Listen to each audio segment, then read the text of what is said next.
Ahora sí, muy buenas noches. Muchas gracias por estar aquí y acompañarnos en la última presentación de este día. Una presentación muy especial.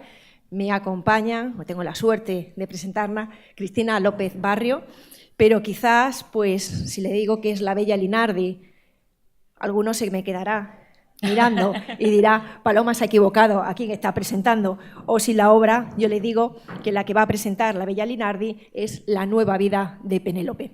Posiblemente yo estoy viendo las caras, ¿verdad, Cristina, como nos miran y dice, Paloma se ha vuelto completamente loca, no sabe ni a quién presenta. Bueno, pues bajo ese título y ese seudónimo se encuentra, quien hace un momento les decía, que es Cristina López Barrio. Ella luego nos dirá por qué se presentó a ese galardón con ese nombre, con ese título ficticio, para convertirse en la finalista del Premio Planeta. Yo les contaré algunos datos de Cristina y luego ella hablará de la obra e incluso leerá algo. Ella es madrileña. Hoy nos lo contaba, que es de las madrileñas que tiene familia, padres, abuelos, es decir, de los pocos de Madrid que viven y que son muy madrileños. Pero ella es prácticamente del mundo entero, de toda España, que ha recorrido con este premio, pero también con distintos países, porque de su mano viajaremos. Ayer viajábamos con María Dueñas a Nueva York, hoy viajaremos a Tánger. Ella, ya digo, que es madrileña, una niña de los 80 que compaginaba pues esa escritura que siempre le ha gustado pues con la serie que entonces veíamos, con esos primeros también versos y cuentos, pero compartía aventuras con lo que entonces se veía en la tele, Félix Rodríguez de la Fuente, Curro Jiménez, Aplauso, qué buena serie, Aplauso, y La bola de cristal, una infancia compartida yo creo también por muchos de los que hoy estáis aquí. Su primera novela, con 15 años, Nadie. Ella dice que nunca terminó, pero aún su real lectura se le saltan las lágrimas y no sé si luego nos contará por qué. Ella se enamoró de Cernuda y también descubrió a Gabriel García Márquez, personas que le fascinan. También Julio Cortázar y su cotidianidad, pues yo creo que ella se siente muy reflejada en ello y son personas que ella estudió y que le marcaron su infancia. Ella esta mañana nos contaba que no es la primera vez que viene a Badajoz, pero sí como escritora. Ella es abogado, pero decidió un buen día dejar de ejercer de abogada para meterse a leer y a escribir, que era lo que les fascina. Ella nos decía que conocía Badajoz, pero los juzgados, ¿no? Los juzgados de lo social. Los juzgados de lo social. Vino con un caso y ahora pues viene con una novela bajo el brazo. Desde el 2010 su vida es la literatura. Ella ya se dedica a escribir y son muchas las horas. Cuando uno tiene éxito, así nos lo contaba, también Luis nos lo contaba, el éxito viene porque hay detrás mucho trabajo. Un viaje familiar le cambió el verano pasado, de alguna manera le cambió la vida, pero también recordó a aquella ciudad de Tánger, que también hemos tenido la oportunidad de hablar con cierta cercanía. Ese viaje que hizo con una amiga hace mucho tiempo le marcó, porque ella también siempre le han fascinado las historias de la mil y una noches. Volvió con su familia y volvió a reconocer o a revivir ese Tánger donde se sitúa esta novela. Ella se siente siempre feliz, dice, con este galardón, que es la primera vez también que se presentaba, pero no podía dejar de ser premiada y por eso también está aquí. Una novela catártida, una novela dentro de otra historia. Yo no voy a desvelar nada, ni vamos a hacer spoiler, ni Cristina tampoco. No. Es una novela, ya digo, de... Ella esta mañana decía, voy a intentar conseguir traer la música, los olores o los colores de ese Tánger. Ella además hace muchos guiños en la novela a la Aisha Candisha, que algunos sí sabemos quién es, también a esos dulces árabes como es la chuparquía, es un dulce como un hojaldre con miel.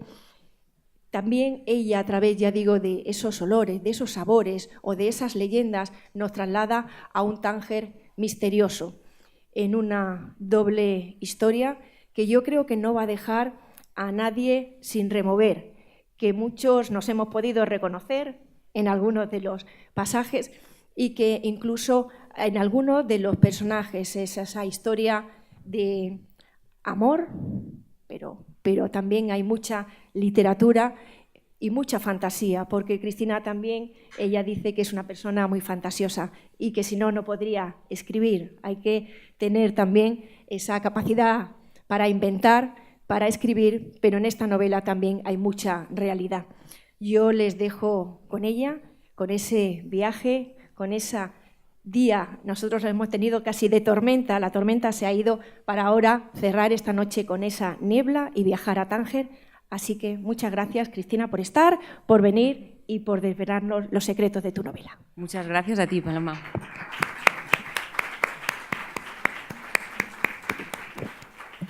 Bueno, muchísimas gracias. Estoy encantada de estar aquí en Badajoz. La verdad es que prefiero venir a presentar una novela que aquel juicio de lo social que recordaba que vine, además, lo tenía perdidísimo y bueno, venía muy nerviosa. Me preguntaban cómo terminó y digo, llegamos a un acuerdo. Esto de lo social muchas veces era, no, pues te ofrezco tanto, yo tanto y al final, bueno, la cosa terminó así.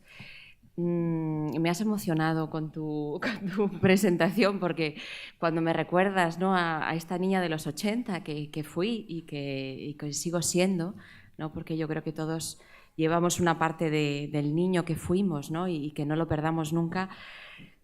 Cuando me has recordado esa primera novela, ¿no?, mi enamoramiento con 17 años de Luis Cernuda, mi descubrimiento de Gabriel García Márquez, bueno, todo esto marca lo que yo soy como lectora, porque yo primero me considero lectora. Yo me enamoré de la literatura cuando era una niña con los cuentos, porque la literatura me hacía viajar y me sacaba, ¿no?, de esa vida cotidiana que además es maravillosa, cuando tienes una infancia, bueno, pues que todos son juegos y con pocos problemas.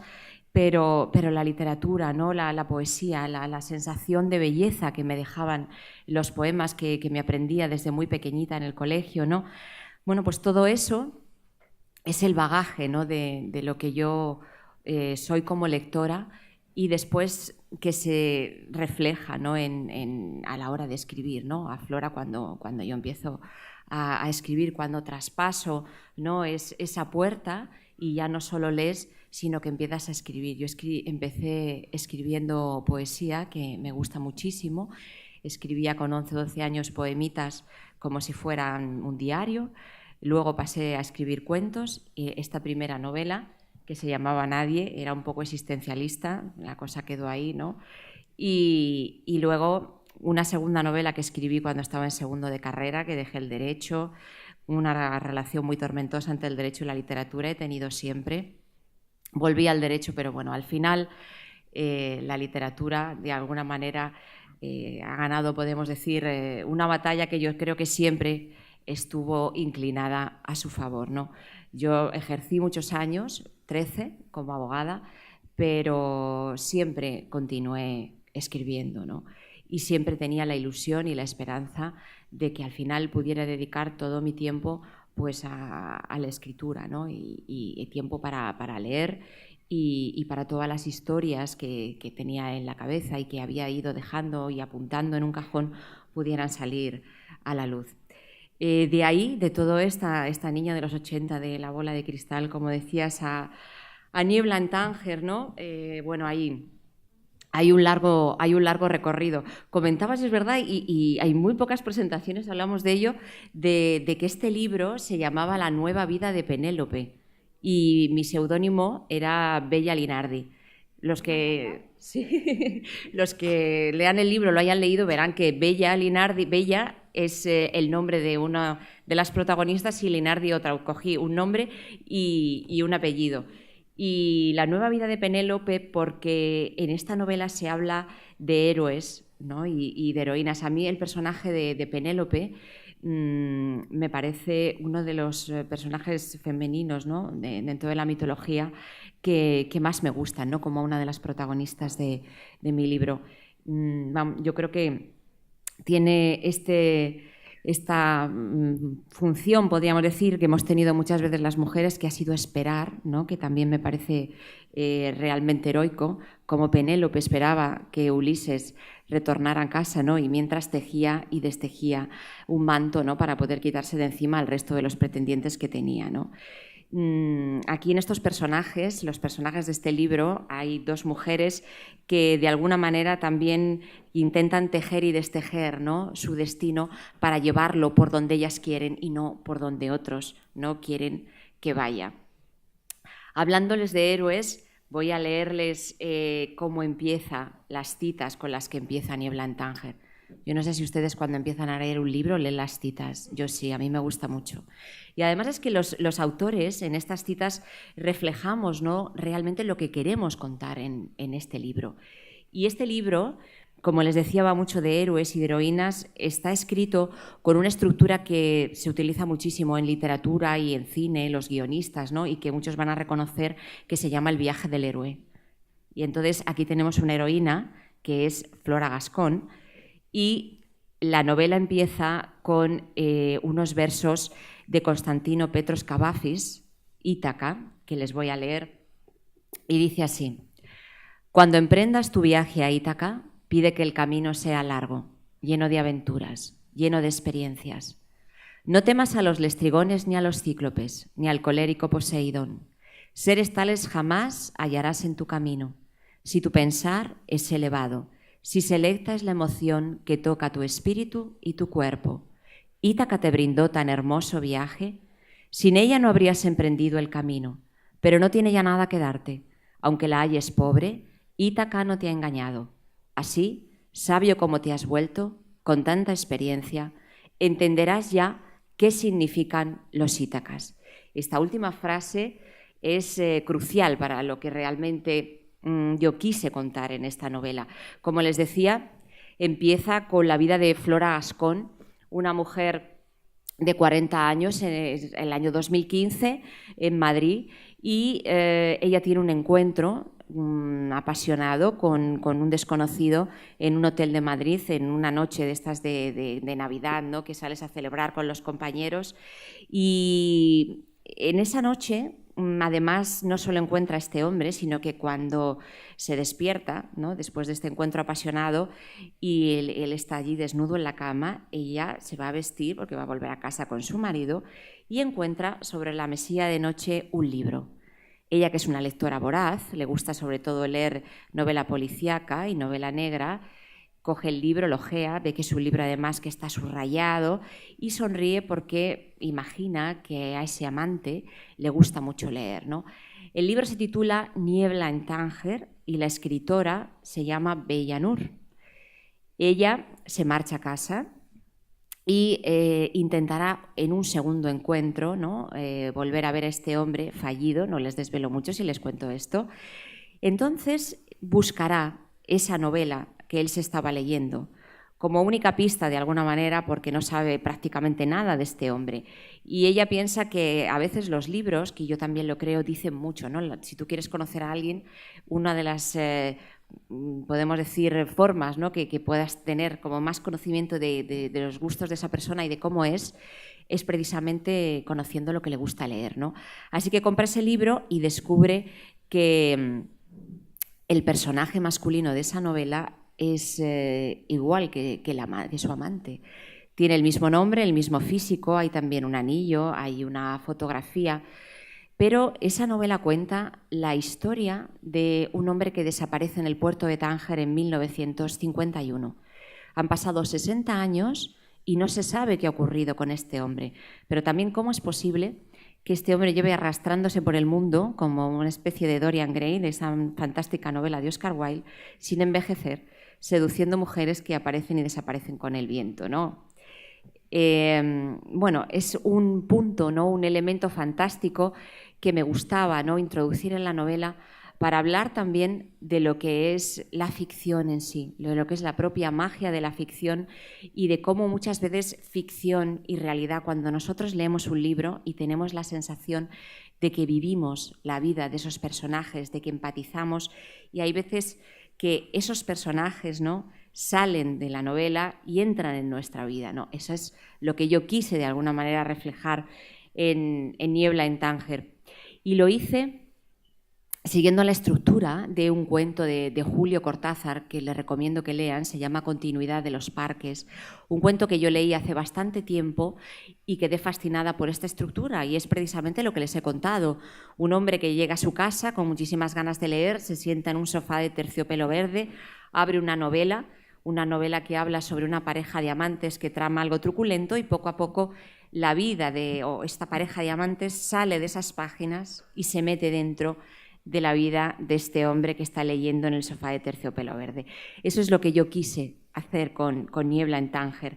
Flora Gascón encuentra en este libro, en Niebla en Tánger, un misterio por resolver. Ella, como les decía, es una mujer que vive en el año 2015 en Madrid. Su vida, ¿no? Esta vida, digamos, rutinaria, ¿no? del héroe, el héroe, en su mundo, lo describo como una mujer que vive un matrimonio fracasado, un matrimonio que no sabe cómo terminar, una mujer que vive dentro de esta incómoda comodidad en la que muchas veces nos hallamos, ¿no? Con cierto bienestar y seguridad, cómodas, pero con ese malestar de no vivir realmente lo que nosotros queremos, ¿no? De la sensación tiene esta mujer de que poco a poco se va desdibujando, como esta mujer de la portada, va perdiendo su identidad y no se reconoce. Esta heroína que les digo, que es Flora, en este mundo ordinario que les acabo de descubrir, de repente le ocurre este amante y el encuentro con esta novela y con esta historia. Eso es lo que se llama el desencadenante, porque pone al héroe en movimiento y lo lanza a la aventura. Y a partir de ese momento todo puede ocurrir. Flora viaja a Tánger. Esta novela es un viaje en dos direcciones. Es un viaje exterior a un paraíso exótico, como es Tánger, pero también será un viaje por el corazón y por la cabeza de Flora Gascón, que va a buscar en realidad ese Ítaca que hablaba el poema de Cavafis, que en un principio parece ser ese amante desaparecido, esa historia de policíaca, ¿no? Ese misterio de la desaparición de un hombre en el año 51, que ella va a resolver 60 años después. Pero en realidad también es una mujer, como les decía, en busca de sí misma. Es una mujer que va a ir descubriendo facetas de su vida que no conocía, va a ir descubriendo cómo puede ser una mujer apasionada y cómo puede ser una mujer valiente, ¿no? Cómo, hasta dónde puede llegar si es capaz de arriesgarse, ¿no? De vencer ese miedo que muchas veces pues todos tenemos, y necesitamos ese proceso, podemos decir, ese viaje del héroe que nosotros hacemos, pues no les digo cada día, pero sí en muchas facetas, porque en realidad es la manera que tenemos de cambiar, ¿no? La manera que nos enfrentamos a nuestros conflictos, ¿no? Y a nuestras contradicciones.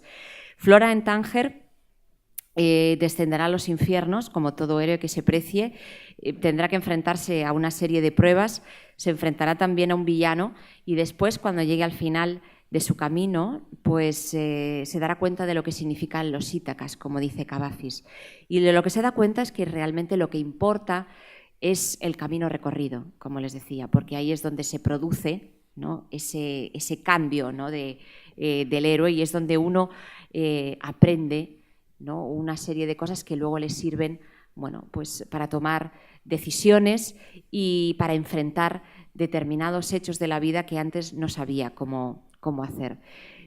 Paso a hablaros de Tánger, no me quiero extender mucho. Es una ciudad que sale a mi encuentro en el mes de agosto de 2016. Yo estaba en Asila veraneando, unos amigos de Sevilla me invitan a Tánger, y allí, a través de mi amigo Enrique, conozco, ¿no? esta ciudad que yo había ido hacía 20 y tantos años, fascinada por las 1000 y una noches, como contaba Paloma, fascinada por todo ese mundo exótico, ¿no? ese mundo oriental, ese mundo también de la tradición oral del cuento, ¿no? De ese gusto de las 1000 y una noches, y vuelvo a encontrarme, ¿no?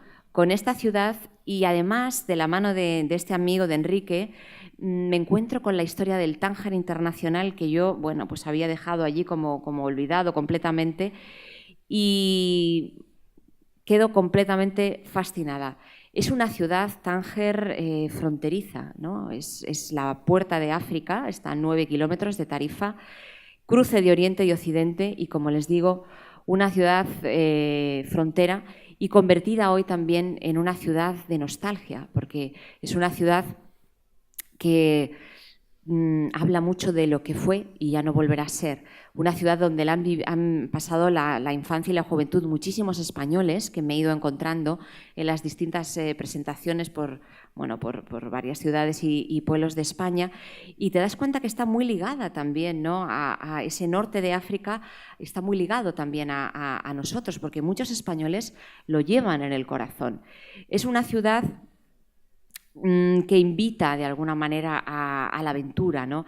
Una ciudad que hace como que esa carcasa que a veces parece que llevamos, ¿no?, en la que nuestros sentidos están ahí como abotargados, se rompe, ¿no?, y te da la sensación de que de repente la vida, ¿no?, entra por los ojos, entra pues por el olfato, ¿no?, ese olfato de las especias, de la hierbabuena, el sonido del muecín cuando canta al atardecer. A mí me fascina caminando por las calles de la Medina, esos patios, ¿no?, en los que escuchas simplemente, ¿no?, la fuente, esos colores, ¿no?, de las pirámides de especias. Yo quería que esta novela el lector pudiera sentir Tánger al mismo tiempo que leía la historia.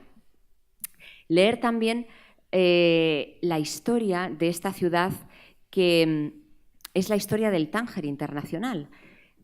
Flora Gascón, cuando encuentra este libro que les digo, ¿no?, que está escrito por Bella Nuri, que cuenta la historia de este hombre desaparecido en el año 51, Paul Dingle, va a encontrar la historia de una mujer que se llama Marina Ivanova, y es una mujer que nace en el año 1909. La madre es judía sefardí y el padre es un ruso católico ortodoxo. Esto me sirve también para hablar de este cruce de culturas, ¿no?, y este cruce de religiones que había en la ciudad de Tánger y que todavía pervive ya de una manera muy residual, como era esta convivencia entre judíos, musulmanes y cristianos, y que yo utilizo para reflejar la historia, como les digo, de Marina Ivanova y para contar la historia de Paul Dingle. Tánger tiene además una riqueza de toda esa bohemia literaria, ¿no?, que la rodea. Ustedes habrán oído hablar de la generación Beat, de Paul Bowles, de Jane Bowles, El cielo protector, esta película de Bertolucci, de Ginsberg, de Burroughs, de Truman Capote, de la cantidad de escritores que pasaron por Tánger, que quedaron fascinados por la luz, ¿no?, y por el ambiente tan cosmopolita que había allí, y han formado parte, ¿no?, también de la propia leyenda de Tánger, esas fiestas de millonarios de Barbara Hatton, que convivían también al mismo tiempo con este mundo, ¿no?, musulmán, que es el mundo, por ejemplo, de Mohamed Chukri, que es un mundo más marginal, ¿no?, de la miseria, la prostitución, que convivía también con todo este brillo del Tánger internacional. Yo leí El pan desnudo, la biografía de Chukri, para escribir sobre el personaje de Samir, que es uno de los personajes de Niebla en Tánger, de esa novela. Dentro de la novela, como estamos en la Feria del Libro, les digo también que hago una novela que, si les gusta la ciudad de Tánger, no pueden perderse, como es La vida perra, de Juanita Narboni, de Ángel Vázquez, que fue Premio Planeta, creo que en el año 64-65, con otra novela, pero esta es su novela característica. En esta novela yo descubro a Lasia Kandinska, que es un personaje del folclore judío sefardí, y bueno, a mí me fascinó. Es una mujer con patas de cabra, torso femenino, con una belleza como de súcubo, ¿no? Pero es una mujer que invocaban las mujeres las noches de viento, porque Tánger también tiene este viento de Cádiz, ¿no?, ese levante, ese viento tan fuerte. Entonces las mujeres, cuando querían librarse de un hombre, pues porque ya no le querían o porque las trataba mal, pues invocaban a la Asia Kandinska las noches de viento. Entonces la Asia Kandinska llamaba a la puerta de las casas, ¿no?, decían como que, bueno, pues hacía temblar a los hombres, y al día siguiente desaparecían varios, ¿no? Bueno, me fascinó esta leyenda tangerina, y la utilicé también para jugar con la trama de Niebla en Tánger. Otro libro para conocer las costumbres de los judíos sefardíes, sobre todo porque ahora quedan 32 judíos sefardíes en Tánger, pero en la época del Tánger Internacional eran unos 15.000 judíos los que vivían allí, ¿no?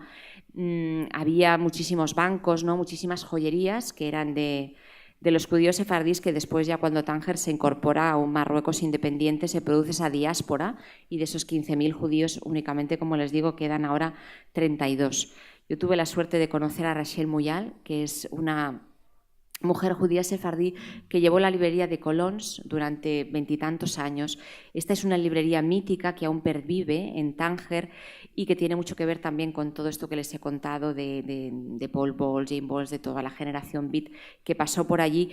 Y es una librería que tiene libros en español, en árabe, en francés, en inglés, y que representa todo este mundo cosmopolita, ¿no? Todo este mundo de lo que fue Tánger. Es también una ciudad de espías. Hay muchas novelas de espionaje, luego cada uno elige su Tánger, ¿no? Uno a lo mejor se centra más en el Tánger de los espías.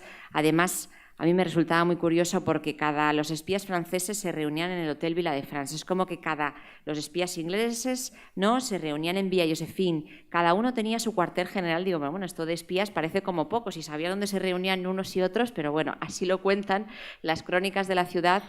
Y es cierto que es uno de los elementos también muy potentes, ¿no?, de atracción a la hora de escribir novelas sobre Tánger. Contrabandistas, es una ciudad que era un paraíso fiscal, con lo cual, como verán, todos estos ingredientes, ¿no?, hacen que haya también un género literario que lo llaman la novela tangerina. Somos muchísimos los escritores españoles que nos hemos sentido atraídos por esta ciudad y que hemos escrito novelas sobre Tánger, ¿eh? Así que hasta el punto de crear, digamos, como este género, ¿no?, aparte. Recomendarles que la visiten y que recorran sus cafés, si quieren, en un principio con Niebla en Tánger, de la mano de la historia de Flora Gascón y de Marina Ivanova, pero que luego cada uno la disfrute a su manera.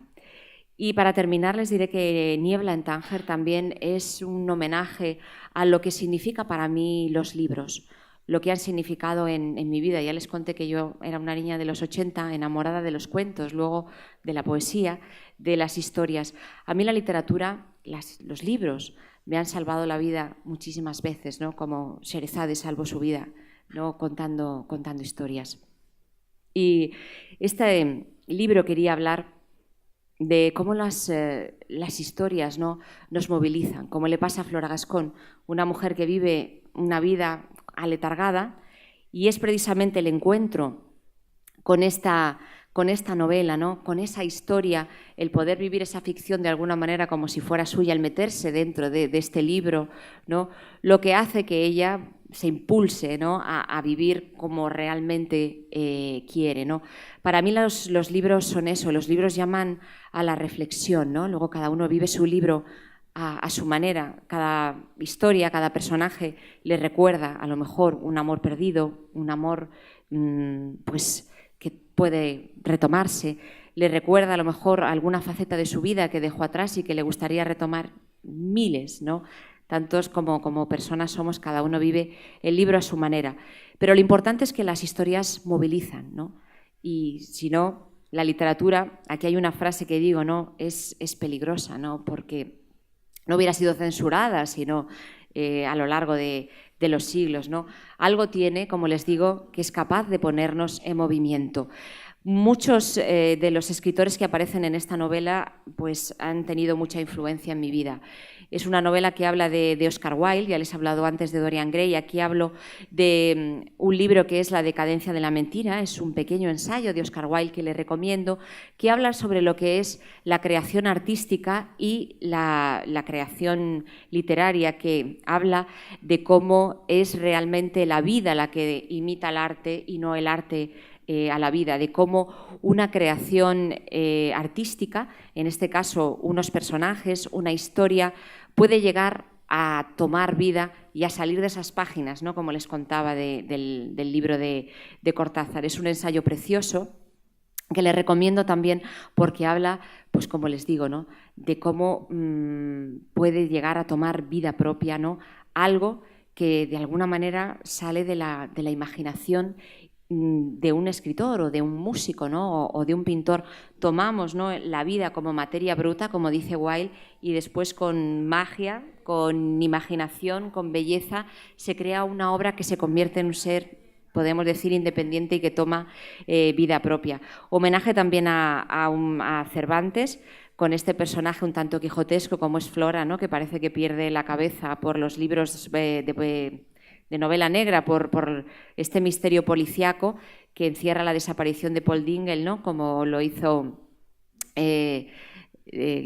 bueno, pues Don Quijote por los libros de caballería, y un personaje que a mí me gusta mucho y que le da el contrapunto, que es una psicoanalista argentina que ella tiene por Skype porque no tiene dinero para pagarse una presencial, podríamos decir, y que representa este contrapunto, ¿no?, de Sancho Panza, es ese punto de humor, un espejo que pone a la protagonista para, de alguna manera, que sea capaz de reírse de ella, ¿no? También es una novela que habla cómo en determinados momentos de nuestra vida lo que nos queda es el humor, ¿no? Y cómo el humor, ya les digo, para mí, como la literatura y las historias es lo que muchas veces nos salva, ¿no?, de toda una serie de situaciones complicadas que tenemos que afrontar muchas veces en la vida. Aparece por aquí también Proust, la famosa Madalena, ¿no?, que ustedes muerden y que entran como en una espiral de nostalgia que les puede llevar pues desde la Madalena de la Bella Easo que tomábamos en los 80 a cualquier tipo de... Cada uno tendrá, ¿no?, sus recuerdos. Albert Camus, también para mí hay un ensayo también de él que habla pues del peligro, ¿no?, que tienen las ideologías y el peligro que tiene el fanatismo, ¿no?, tanto religioso como ideológico. También en esta novela se habla de el personaje de Paul Dingle, es un personaje que ha luchado en la Segunda Guerra Mundial, y cuando Camus, pues aquí hay una cita, escribe este ensayo del que les hablo, pues acaba de terminar la Segunda Guerra Mundial, con lo cual habla de cómo, en ningún caso el fin nunca puede justificar, ¿no?, pues los medios. Se habla también, como les digo, en esta ciudad en la que precisamente había este cruce de culturas, ¿no?, de religiones y de distintas ideologías, y que convivían en armonía y en respeto.